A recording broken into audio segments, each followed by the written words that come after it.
Well, Steve, I've got to say congratulations on such a fantastic film. I've had the chance to sit down and watch it yesterday and absolutely loved it. So congratulations.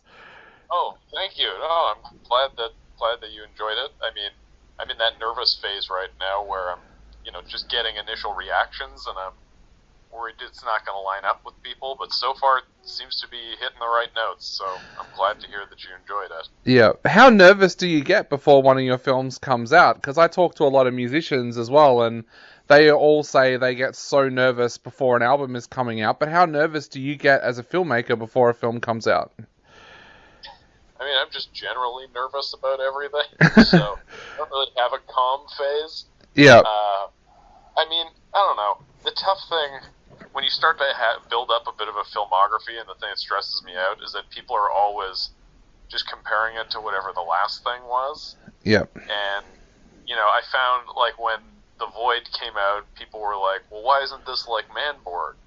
And my concern is now, like, with PG, people are going to be like, well, why isn't this like The Void? Like, it's like people who like one thing in your filmography expect every subsequent thing to be that project. And so, like, PG is a way sillier movie than something like The Void. It's very different. I mean, it has, like, there's definitely, like, bits of the DNA running throughout. But I just get worried when people go in expecting one thing and then get something else. I find horror audiences especially are very unforgiving when it comes to their, how they perceive movies and how they react. So that kind of thing makes me nervous the most, is just that somebody's going to come out disappointed because it's not the movie they wanted it to be. But Yeah. I feel like we marketed it. We've been marketing it as being a pretty goofy movie across the board, so hopefully people get that. And enjoy it for what it is, because it's definitely like something. It's a kind of movie that's very near and dear to my heart. The kind of like family movie, but also the like action horror movie that's like not suitable for kids, but is perfect for kids at the same time. Yeah. It's like a very specific kind of thing I wanted to make, and so far people seem to connect with that. Just trying to recreate that feeling of watching, like, like Aliens or Terminator 2 or something when I was a kid. Like, I was too young to watch it, and the violence definitely caught me off guard, but it, like, just hit all the right buttons as a kid. You feel like you're watching something you shouldn't be watching, and that somehow makes the experience more engaging and more memorable. Yeah. So, That was the same for me. I had a television and a VCR in my bedroom when I was a kid, and used to hire movies like Terminator 2 and stuff like that I probably shouldn't have been watching at that age, but this movie actually reminded me of those kinds of movies. This is the kind of film that I would have hired when I was a kid and watched even though I shouldn't have. Is that something that you were trying to aim for, trying to get a younger audience into this kind of genre? yeah, well, I mean, it's very much like in the style of like a show like Power Rangers or something that's like very kids-centric. Yep. But like also has crossover with like adults. I mean, like as like our generation of nerds grows older and older, it's like we keep clinging to the things from our childhood, our like G.I. Joes and our Transformers and all that, and just trying to like port it over into kind of more like a mature style of storytelling, but it's still the same same kiddie setups. And so with PG, I wanted to do that as like kind of still indulge all that childhood stuff I like, but then making it engaging for adults and kids at the same time. And yeah, like I was saying before, like making a thing that you'd have to be a pretty cool parent to let your kid watch this, I think, if they're like under 10, but I think that it would be for like a budding genre fan, it's like a good kind of gateway movie to get them into more fantastical stuff. Yeah.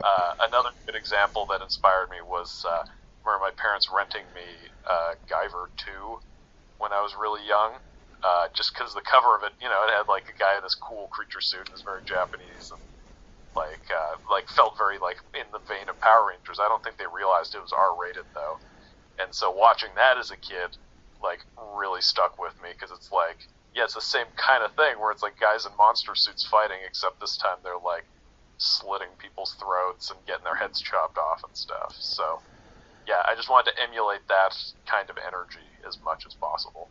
Yeah. How challenging was it to mix all the genres, to get action and horror in there, but to also put humor in there that worked? I watched so many of these movies where the humor doesn't work, but in yours it does. So how difficult was that and challenging to actually get all those genres to work well together? Well, I think the thing with me is, like, my tastes are so specific. Like my style and the kind of things I like making are never just one thing. It's always a mishmash of every genre. Like, I love stuff that kind of blends horror and fantasy, or horror and sci-fi, or sci-fi and comedy. Like, that's just true to my personality, and that's just, like, I think PG's probably the closest to my personalities you're going to get in one of my movies. Yep. That, like, totally uncompromised in terms of, like, my sense of humor, like, my sense of, like, cinematic style, the kinds of, like, stories I want to be telling, and the kinds of scenarios I like imagining. Because it's really a good embodiment of me as a kid, just mashing action figures together. And I feel like the humor comes naturally out of that, because, you know, you approach these stories with a certain level of realism and seriousness. Like you never approach a thing like this, like, with the intention of winking at the camera. Like, I think the humor only works if you take the story seriously, but at the same time, when you develop these stories, you kind of realize how absurd they are, and the humor naturally comes out of that.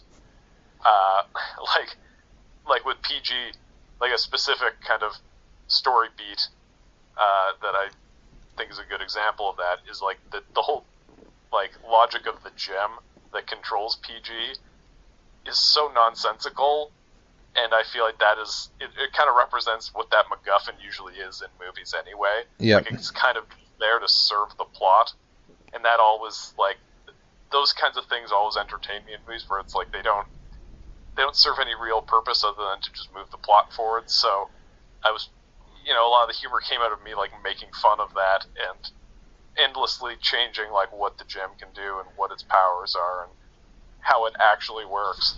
I mean, another thing, like, with my movies is I always feel like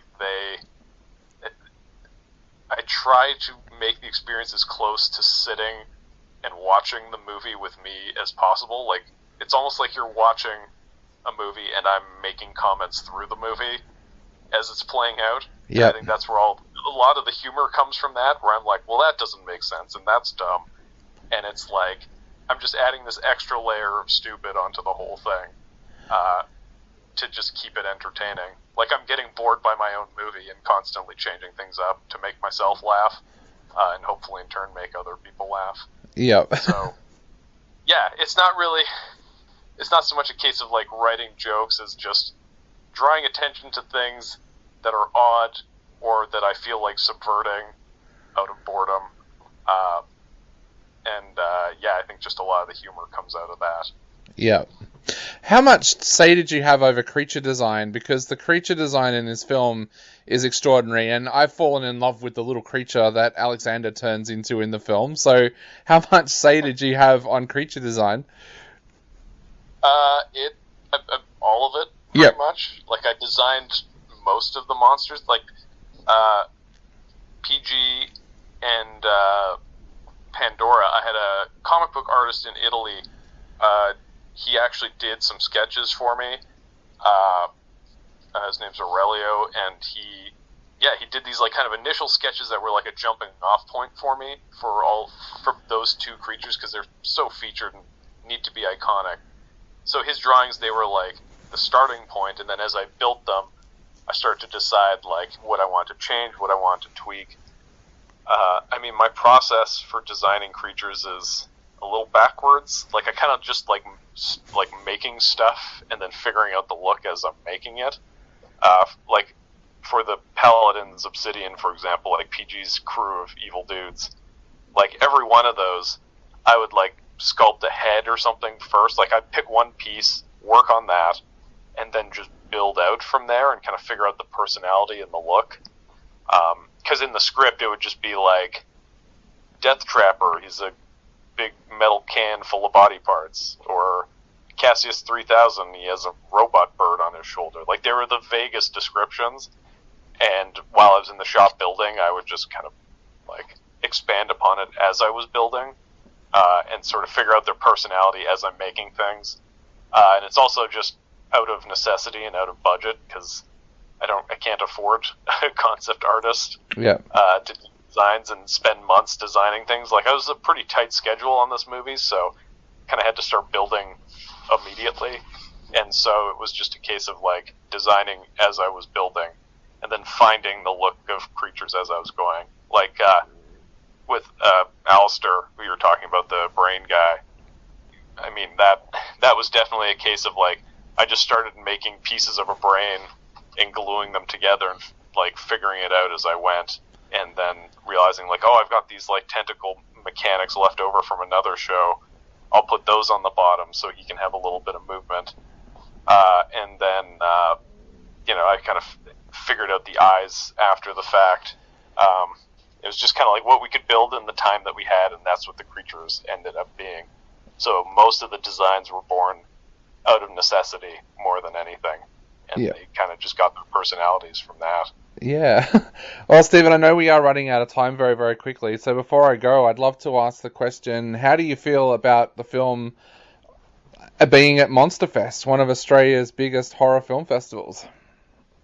I mean, it's awesome, and I hope that, it's a venue where people can safely watch the movie in this, this awful time that 2020 has become. I mean, it's a movie that needs to be seen with a crowd, and if people are able to do that safely and distanced and wearing masks or whatever, like, then I hope they go do it, and I hope they enjoy it.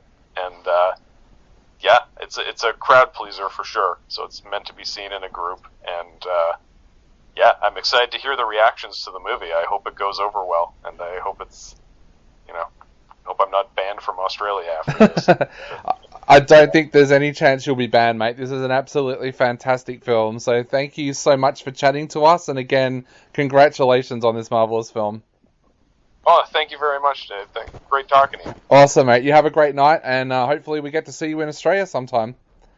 I hope so. Fingers crossed. I would love to come to Monsterfest someday when the world has settled down. It would be awesome. Definitely. All right, mate. Thanks. Talk later.